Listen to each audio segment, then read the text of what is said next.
Good morning students, welcome to third lecture of CES GI unit 1 का lecture 3 चल रहा था। ठीक है, एग्रीकल्चर रिवॉल्यूशन तक हमने अभी तक पढ़ा था। अभी आपका 5 मई को शायद लगभग CES GI की एग्ज़ाम होगी, तो अब चिंता मत करिएगा पेपर की। आपको ऑप्शंस, आपको सारे के सारे जो क्वेश्चंस हैं पेपर रिलेटेड वो प्रोवाइड किए जाएंगे। लगभग 100-200 जितने क्वेश्चन आपको मैं प्रोवाइड कर दूंगा, उसमें से ही पढ़ना, उसमें से पेपर आएगा। MCQ क्वेश्चंस हैं, ज़्यादा डिफ़िकल्ट भी नहीं होगा। अब ये जो सब्जेक्ट है थोड़ा थियोरेटिकल सब्जेक्ट है, पढ़ने का रखना। शॉर्ट टर्म था हमारा, ये क्या बोलते हैं, ये सेम, तो सारे के सारे टॉपिक्स कवर नहीं हो सकते, या अगर मैं सारे के सारे टॉपिक्स भी कवर करूँगा तो आपके बाकी के पीछे के चैप्टर्स रह जाएंगे, इसलिए अपन मेन टॉपिक कवर करने का सोचेंगे। ठीक है, और इसके अंदर मेन है कुछ नहीं, आपको सिर्फ थियरी में लिखना है। ठीक है, तो अच्छी तरीके से सुनेंगे भी ना आप, तो आपको फ़ायदा होगा। तो आज का जो टॉपिक है इंडस्ट्रियल रिवॉल्यूशन। तो इंडस्ट्रियल रिवॉल्यूशन क्या था? एग्रीकल्चर के बाद जो सबसे ज़्यादा इकोनॉमी में फ़ायदा करने वाला देश को कोई चीज़ हुई है, कोई रिवॉल्यूशन हुआ है, तो वो इंडस्ट्रियल रिवॉल्यूशन है। तो क्या हुआ कि भाई मैन्युफैक्चरिंग यूनिट का स्थापना, एस्टेब्लिशमेंट हुआ कहाँ पे? यूरोप, US में। कब? 1760 से लेके 1820 तक। ठीक है, डेवलपमेंट, मैन्युफैक्चरिंग यूनिट बनना स्टार्ट करा इन लोगों ने। ठीक है, जो कि प्रोडक्ट मैन्युफैक्चर करते। ठीक है, फिर industrial revolution also lead to an unprecedented rise rate of population growth. ठीक है, लोगों के पास पैसा आने लगा और लोगों के पास नॉलेज आने लगा, हाईएस्ट लिविंग स्टैंडर्ड हो गया उनके, और पॉपुलेशन ग्रोथ को भी इंक्रीज करना चालू करा। जितना लेबर, लोगों ने ये सोचना स्टार्ट किया कि घर पे जितने लोग होंगे उतना काम मिलेगा, तो पर कैपिटा जो इनकम है, पर कैपिटा जो हाउस की इनकम है वो इंक्रीज होगी। ठीक है, फिर जो टेक्सटाइल इंडस्ट्रीज़ हैं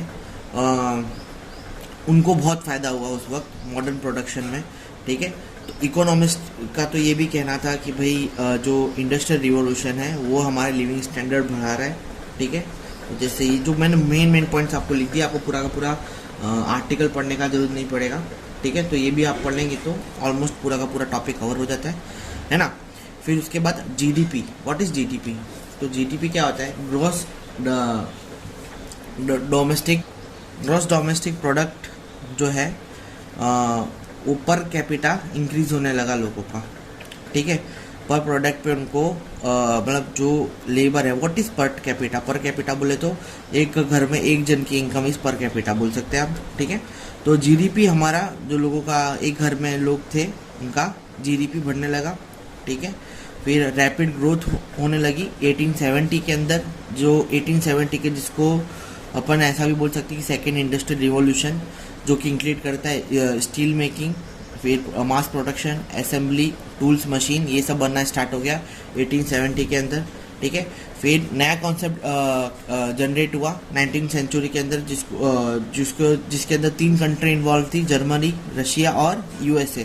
ठीक है, वो कौन से आइडिया के साथ आए थे कि भाई स्टीम की एप्लीकेशन यूज़ करते हैं ट्रांसपोर्टेशन के अंदर। ठीक है, वहीं से स्टीम इंजन बनना स्टार्ट हुआ। क्लियर है? तो ये जो पूरा इंडस्ट्रियल रिवॉल्यूशन है वो इस तरीके से ये आर्टिकल के अंदर पूरा का पूरा आ जाता है। ठीक है, कि किस तरीके से सारी कंट्रीज ने इस्तेमाल किया। अब इम्पॉर्टेंट जो टेक्नोलॉजीज डेवलप्ड हुई 1830 में, 1830s में जो इम्पोर्टेंट टेक्नोलॉजी ग्रोथ हुई है 30s में, वो कौन कौन सी है? एक तो टेक्सटाइल वालों को बहुत फ़ायदा हुआ। ठीक है, स्टीम पावर वालों को बहुत फ़ायदा हुआ। ठीक है, जो स्टीम से हमारे जो ट्रांसपोर्टेशन है, उसमें जो ट्रांसपोर्टेशन में जो हम एग्रीकल्चर का ट्रांसपोर्टेशन करते थे बाय स्टीम इंजन, तो बहुत जल्दी जो एग्रीकल्चर का इधर से उधर होना हो गया। ठीक है, तो जिसकी वजह से लॉसेस कम हो गए हमारे एग्रीकल्चर के अंदर और मास प्रोडक्शन बढ़ गया। समझ में? इन्वेंशन ऑफ नई मशीन बनने लगी, आयरन मेकिंग, सीमेंट बनना स्टार्ट हो गया। ठीक है, एग्रीकल्चर अच्छा हो गया और ट्रांसपोर्टेशन फैसिलिटी अपन को अच्छी मिल गई। तो इन सब जो चीज़ें हैं इसके अंदर हमारे को डेवलपमेंट के अंदर बहुत इजाफा देखने के लिए मिला। अब हमारा जो नेक्स्ट टॉपिक है तो हिस्ट्री ऑफ डेवलपमेंट ऑफ, इसके बारे में अपन डिस्कस करेंगे। Historical development of industrial revolution in India, sorry, ठीक है। अब क्या है भाई, इंडिया तो आपको पता है कि भाई गुलामों का देश रहा है पहले से ही। पहले मुगल आके गुलामी करके गए, फिर पोर्टुगीज़ ने भी हमारे देश पे कब्जा करा है, यहाँ ज़्यादा साल नहीं किया है। उसके बाद ब्रिटिश लोग सरकार ने भी हमारे ऊपर 200 साल हमारे ऊपर राज किया, ठीक है। तो हमारा जो इंडस्ट्रियल रिवॉल्यूशन था दूर दूर तक उसका कोई नाता नहीं था, पर 1854 ईयर में ब्रिटिश गवर्नमेंट स्टीम पावर लेके आई थी।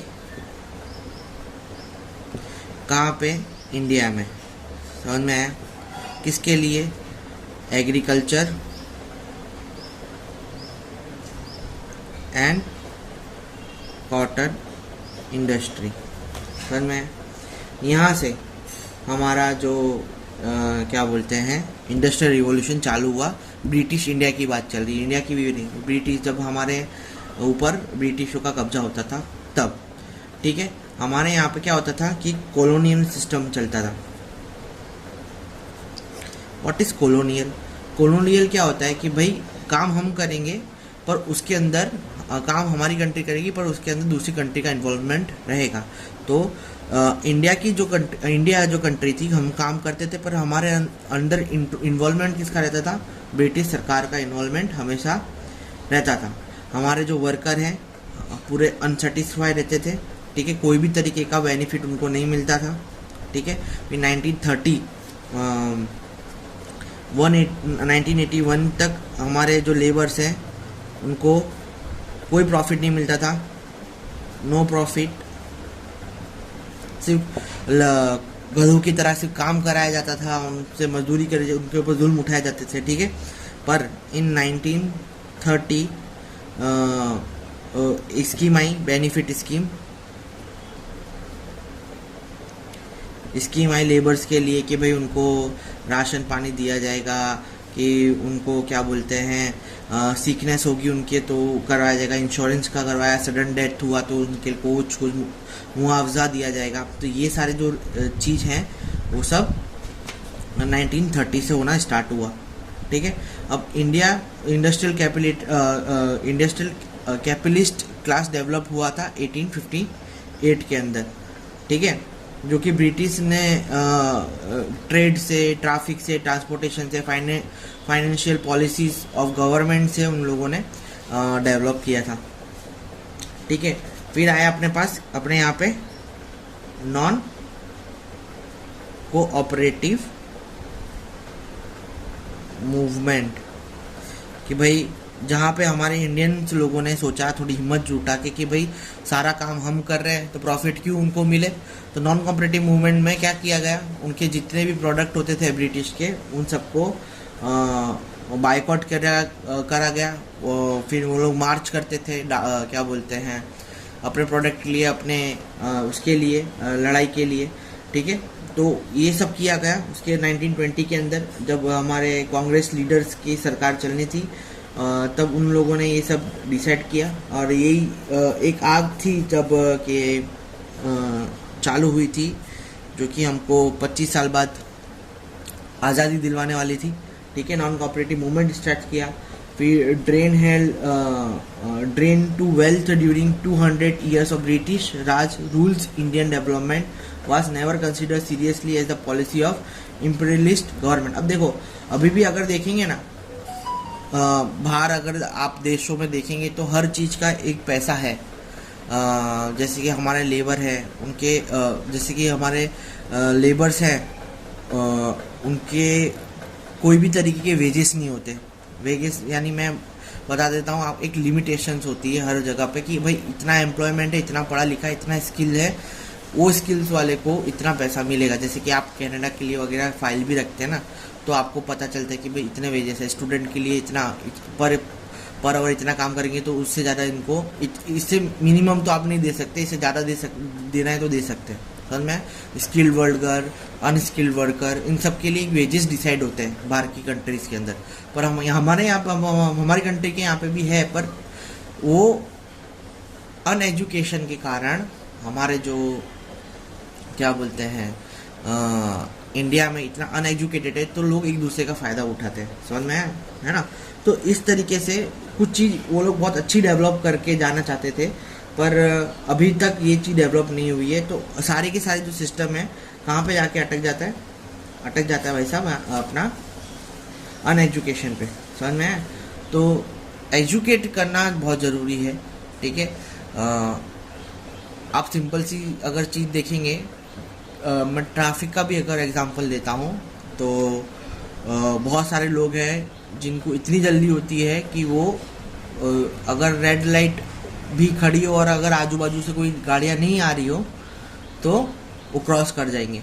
ठीक है, तो ये इस तरीके का अनएजुकेशन सिस्टम चल रहा है ना, तो वो सही नहीं है। अगर इन सब का एक ही जो सॉल्यूशन है वो है हमारे आजू बाजू वालों को हम सतर्क करें, बोलें, सिखाएं, समझाएं। लड़ना नहीं है, ठीक है, बात कर सकते हैं उनसे कि भाई क्या है, किस तरीके से आपको फॉलो करना है, और थोड़ा स्ट्रिक्ट रूल लाने की ज़रूरत है। जैसे कि अब मैं आपको एक सिंपल सा बताऊं, मेरा एक फ्रेंड है ऑस्ट्रिया में है, उनको 5 टेस्ट देने पड़ते हैं ड्राइविंग लाइसेंस पाने के लिए, 5 टेस्ट, तब जाके उनको एक ड्राइविंग लाइसेंस इशू होता है। ठीक है, और यहाँ पे क्या देना पड़ता है? यहाँ पे सिर्फ ब्राइब देना पड़ता है, पैसा देना पड़ता है, आपके हाथ में लाइसेंस आ जाता है। ठीक है, जुगाड़ हो तो, नहीं हो तो यार टेस्ट दो, 5-6 टेस्ट में पास होके निकलते हो आप, है ना।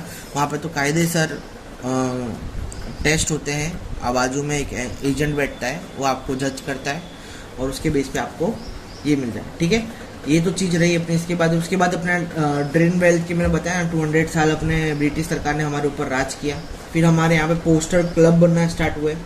पोस्टल क्लब के अंदर क्या हुआ भाई कि इंडियन प्रेस गवर्नमेंट ने बोला कि भाई स्वदेशी मूवमेंट, जिसको मैं बोल रहा हूँ ना, नॉन कोऑपरेटिव मूवमेंट 1905 में, जिसके अंदर उन लोगों ने वो चालू कर दिया था, उसको बायकॉट करना चालू कर दिया था। ठीक है, तो फिर उसके बाद जो लेबर ने मूवमेंट करना स्टार्ट करी, बॉम्बे मिल्स के अंदर स्ट्राइक करना स्टार्ट करी। ठीक है, काम करना बंद कर दिया, रेलवेज में काम करना बंद कर दिया।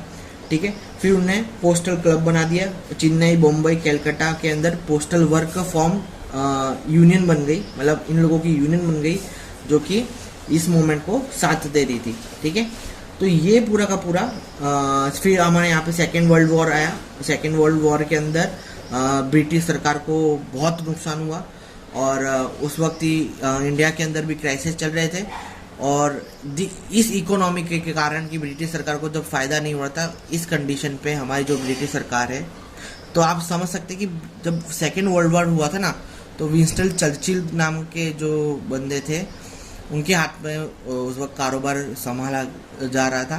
तो उनको पता चल गया कि भाई अब कोई ज़्यादा ब्रिटिश सरकार का यहाँ पे फ्यूचर नहीं है, तब छोड़ के जाना पड़ा, क्योंकि उनके ही फंड से दोनों देश का काम चलता था। पर जिस तरीके से उन लोग नहीं हैंडल कर पाए, तब वो छोड़ के गए। तो ऐसा नहीं कि वो लोग डर के छोड़ के गए कि हमारे वो क्या बोलते हैं कि हमने उनको भगा दिया, पर जो मेन फैक्ट है, हाँ हमने कुर्बानी दी है और हमारे शहीदों ने बहुत मेहनत करी है, पर जो मेन रीज़न है कि उनको हर जगह से मार पड़ी है। ठीक है, इंडिया में भी मूवमेंट्स होना स्टार्ट हो गए थे। ठीक है, फिर अपने क्या बोलते हैं वो, उनका सेकेंड वर्ल्ड वॉर में भी वो हार गए थे, उनको बहुत फाइनेंशियली लॉसेस हुआ था। ठीक है, और उसके बाद क्या बोलते हैं उनकी जो सरकार है, उनने भी, ब्रिटिश सरकार ने भी सपोर्ट करना बंद कर दिया था। तो जहाँ पे जितने भी ब्रिटिश ऑफिसर्स थे जो कि चला रहे थे, गवर्नर्स थे, तो उनको पता चल गया कि भाई अब ज़्यादा यहाँ पे फ्यूचर अपना नहीं है, समझ में है। तो इसलिए वो लोग का जाना हुआ। सेकंड, हिंदू मजदूर सभा भी बनी है हमारे यहाँ पे। ठीक है, ये हिंदू मजदूर सभा इसका जो सेशन हुआ था 22/3/1948 नासिक के अंदर हुआ था। ट्रेड यूनियन मेंबर्स को बुलाया गया था, ठीक है। ऑल इंडियन लेबर ऑर्गेनाइजेशन को गाइड करने के लिए, उनकी एक्टिविटीज़ को ऑर्गेनाइजेशन को एक वो बनाने के लिए भाई कि लेबर के लिए हम किस तरीके से हम क्या बोलते हैं वेजेस प्रोवाइड कर सकते हैं और किस किस तरीके से रूल्स रखेंगे, इसके लिए पूरी की पूरी सभा बिठाई गई नासिक के अंदर, है ना। फिर न्यू इकोनॉमिक पॉलिसी आई, ठीक है। न्यू इंडस्ट्रियल पॉलिसी आई। न्यू इंडस्ट्रियल पॉलिसी क्या कहती थी भाई कि तो फिर 1947 के बाद हमारे यहाँ पे इंफॉर्मेशन टेक्नोलॉजी का जिसको हमने इंफॉर्मेशन टेक्नोलॉजी हमने इंट्रोड्यूस किया, फिर जिसको हमने थर्ड इंडस्ट्रियल रिवॉल्यूशन कहा। अब और फिर फोर्थ इंडस्ट्रियल रिवॉल्यूशन भी आया, robotics and chain block in सब के बारे में। अब इसके बारे में मैं आईटी रिवॉल्यूशन के बारे में आपको कल बताऊंगा। आज के लेक्चर के लिए इतना ही रखते हैं, ठीक है। और कल मिलते हैं नए लेक्चर के साथ।